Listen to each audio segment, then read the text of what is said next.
Hey everybody, it's Jason from the Texas Gun Vault, and once again I'm coming to you with another range report. And today's range report is on a really cool MSR, or modern sporting rifle, one that I have been wanting to shoot for some time. This is the Sig MCX Virtus. Now this is the 16-inch barreled version, so this is a rifle, so it can have a stock. It is not an NFA item either, so this is a type of gun that you can go down to your gun store, if you're allowed to own this type of firearm, and take it home probably the same day, so you don't have to do like NFA paperwork with it. I know a lot of the Virtus models have shorter barrels and are sold as pistols. Some are SBR'd already, and you have to do a Form 4 on those. But you don't have to on this particular variant. I have been wanting to shoot one of these for a long time, ever since the MCX came out. But before I talk about the things that I like and don't like about this really cool rifle, I want to thank the people that always make these videos possible. First and foremost is the owner of this awesome rifle, and it is someone you have heard me talk about many times. D, well, he just wants me to go by his first initial, so I really appreciate you lending me this amazing gun from your collection to get to review and bring this content to all my Texas Gun Vault fans. I want to thank my Patreon supporters as always, because as a demonetized channel right now, I am getting nothing from all the hard work that I put into all these videos and creating this content, so their monthly donations and support go a long way in helping me keep all of this going. And as always, the person who supplies all of the ammunition for these range reports, thus making them financially feasible, my good friend Mark from Brownworks.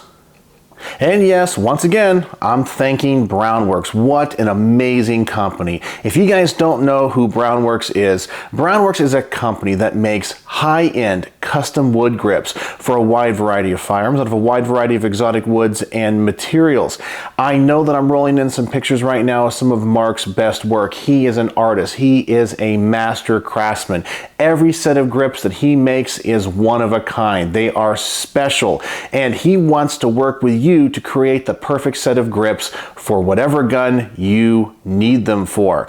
He also offers a number of other services, including laser engraving of P-mags. Yes, even the AK mags, anything from Magpul.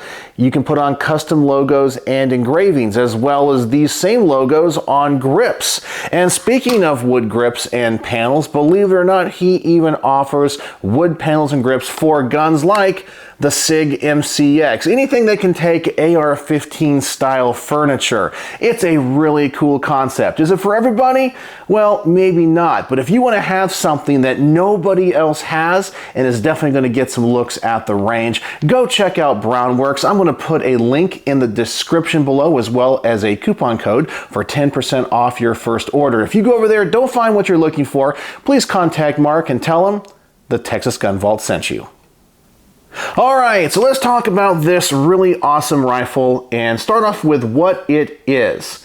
Well, it is definitely kind of an evolution of the AR-15. No, it is not an AR-15, but you definitely see how it evolved from that platform. It has a very similar manual of arms, lower and upper receiver. Now this is a short stroke piston gun, so it does not use direct impingement, and that can be a pro or a con, and we're going to talk about that in just a little bit. I also kind of feel like the MCX, whether you like it or not, is kind of the future of American rifles. Yes, the US military recently adopted a variation of the MCX as the M5.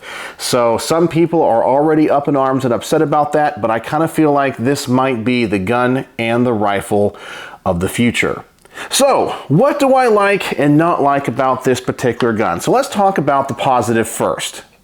I've already kind of alluded to the big factor, and that is this thing retains a lot of the AR-15. It uses the same type of magazines. It has the same manual of arms with the location of the safety selector, magazine release, bolt catch, charging handle. So if you've been shooting an AR-15 for years, moving to the MCX, it's going to be essentially the same. It's going to feel the same. It's going to have all that comfort and things that you're used to, and the ergonomics that you already like, and it's just built into a new platform. But where this gun departs from the AR-15 is its design. I've already said it is a piston-driven gun. It's not a direct impingement gun. And because of the way they have done the internals of the upper receiver, it doesn't require a buffer tube. And that means we can have many different types of stock options. Here we have a folding stock, which is also telescopic, but you also have telescoping stocks that are more traditional, like HKs, that they already have a cutout in the receiver for. You have different types of folding braces. The options for the different types of stocks that you can have is pretty much unlimited, and the aftermarket is full of them as well, because you don't have that bolt carrier coming into a buffer tube, so you can do so much more with this and make it a much more compact weapon than you can in AR-15. And the last thing is the modularity. Now, I have to say, the AR-15 is a very modular gun, or it's become modular from its original design, just through the innovation of many companies. But the MCX has been built from the ground up as a modular gun. You have so many options, as I've already mentioned, from stocks and grips.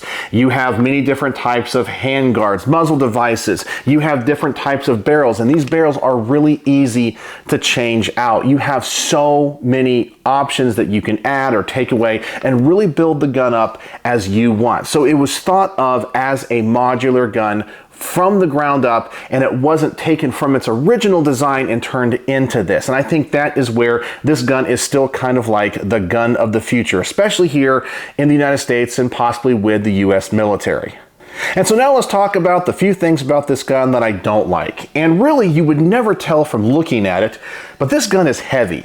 Piston systems are already heavy, and this gun has a large handguard. The receivers are big and thick, and they're robust. And yeah, you probably are going to have some type of really nice optic on this thing as well. But the optic is not too heavy, but the platform itself is definitely heavy. One of the most enlightening moments of my gun collecting history is when I actually held an M16A1 for the first time, and I was blown away with how light that gun was. And then I began to understand why Eugene Stoner designed it the way he did. It's because, I guess as they say in the military, ounces can become pounds. And to have a fighting rifle that was so light, it was like nothing else. And so I really began to appreciate light AR-15s. And the MCX, unfortunately, is not a light rifle.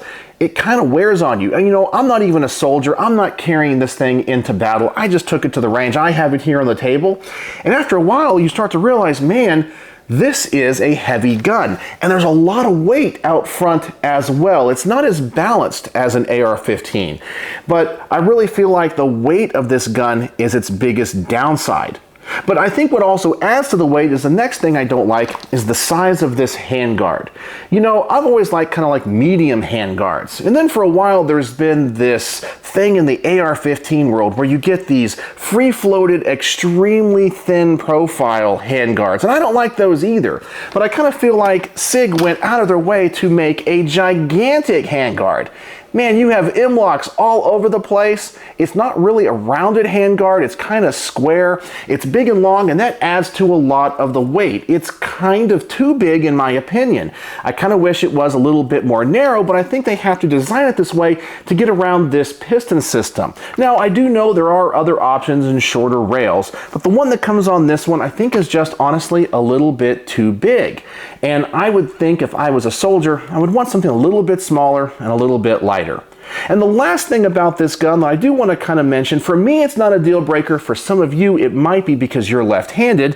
While all the controls of this gun are ambi, there's one that's not, and that is the bolt catch. And I would think that with a modular gun like this, that's supposed to be kind of the gun of the future, well, you should have a bolt catch on this side of the gun as well. Many other companies offer lower receivers or even something that can be dropped in to allow lefties to shoot and drop that bolt with their right hand. I'm very surprised that Sig did not include that. But as I said, that's not really a big deal for me because I'm right-handed. But I know for some people that might bother them. But that's really all the things I have to say I like and don't like about the gun from just handling it here on the table. So let's get this thing to the range. I'm going to load up one of these magazines, and as I said, it just takes standard AR-15 magazines with 20 rounds, put the target at 15 yards. I just want to check the gun for reliability, general accuracy, and feel. So let's just see how the gun runs with its first shots.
And I have absolutely zero complaints. The gun ran great. The only thing I would say, once again, is the weight. You do notice it if you're just shooting offhand and you're taking your time with the shots. It just does get a little bit heavy.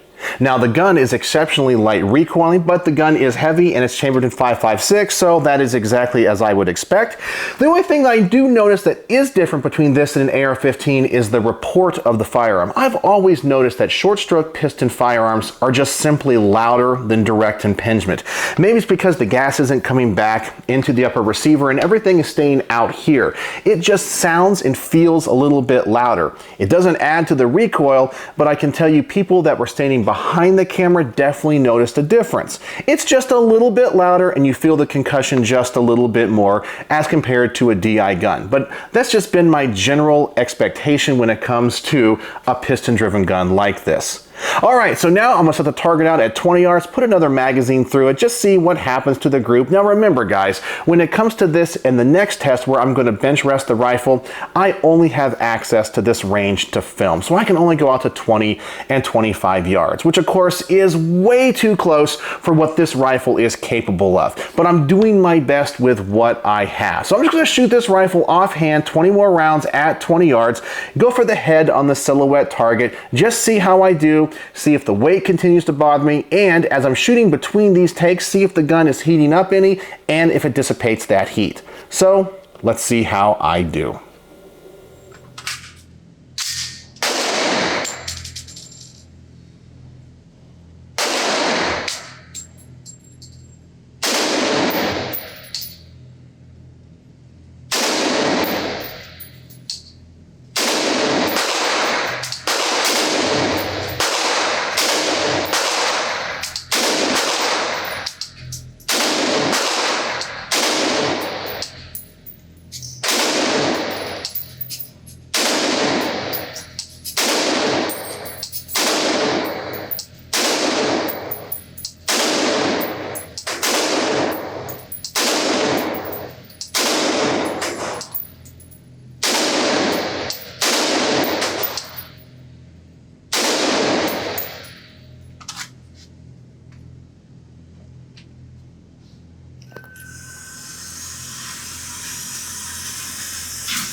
And this gun simply is so easy to shoot, especially with this Geisley trigger. It's just a nice shooting rifle overall. Just no complaints whatsoever. The gun seems to be reliable and really accurate.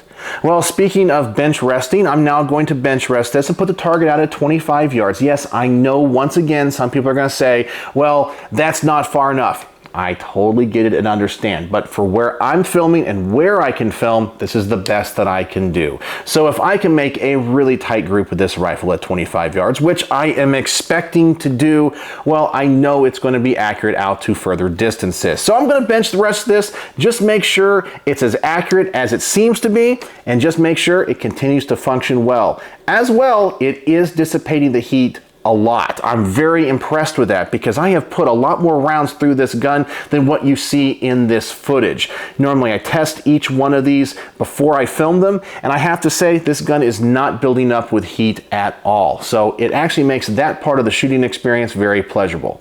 But as I said, here's the bench resting portion at 25 yards.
All right, and that definitely went as expected. The gun is exceptionally accurate and once again ran great. Now, one thing when I did bench rest this that I did learn to appreciate about this handguard is the squareness of this handguard actually makes it much easier to bench rest, and its robust design probably makes it good for resting against barriers. But I think for most people, it's still going to be a little bit too heavy and a little bit too robust. But maybe that's the whole point of the design of this handguard. It seems to work really well in that application. All right, so now I want to give my wife Becky a chance to shoot this. Now, when she handled this rifle before shooting it, the first thing she noticed was she's going to have a hard time seeing through this scope because she is cross-eye dominant, and the ergonomics of this rifle don't seem to kind of lend themselves towards cross-eye dominance. So we're going to see how she does. I think she's going to try to shoot with both her right and her left eye, just see if she can handle the weight of the gun and generally what she thinks. She absolutely loves shooting AR-15s, but we're going to see if the MCX is the same way for her.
And after shooting it, I think the only issue that she had, and I think you saw on camera, was the fact the gun is heavy. She was constantly having to readjust her grip.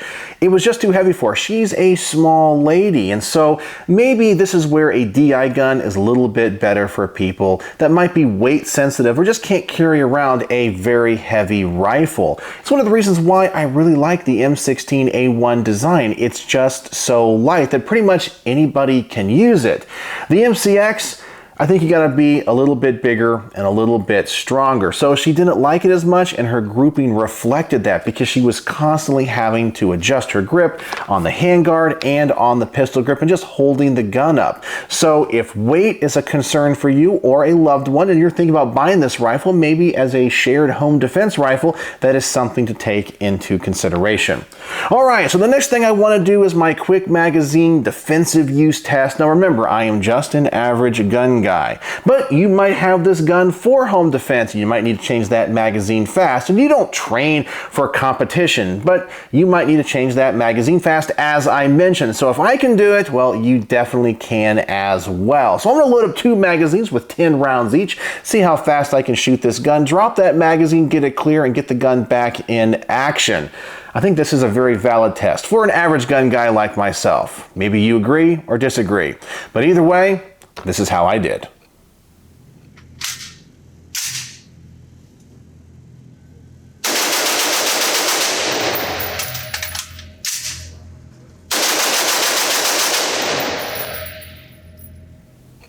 And the thing I noticed about this gun after shooting it more than the quick magazine change was how fast I can pull this Geisley trigger. Man, this thing runs fast. I absolutely love that. Now, I have to say though, the target acquisition on that was not as fast as I would like. The gun is just front heavy. And once again, I'm going to bring up the whole lightness of a gun like the M16A1 or a AR-15 in general. The DI gun's a little bit lighter, and I see how that is very advantageous. And I have to say, after shooting this, I think my intrigue and interest in this gun or ever owning one of these has kind of dropped a little bit. I still think it is a well-built gun, but I definitely think for faster shooting and that kind of run and gun stuff, I think you have better options, but it is big and robust. Well, before I give you guys my final thoughts and the star rating, I always want to do a mag dump on such a cool gun like this. And I'm hoping, since I was able to pull the trigger on this so fast in that last video, I'm going to be able to do a full magazine even faster. So let's see what I do.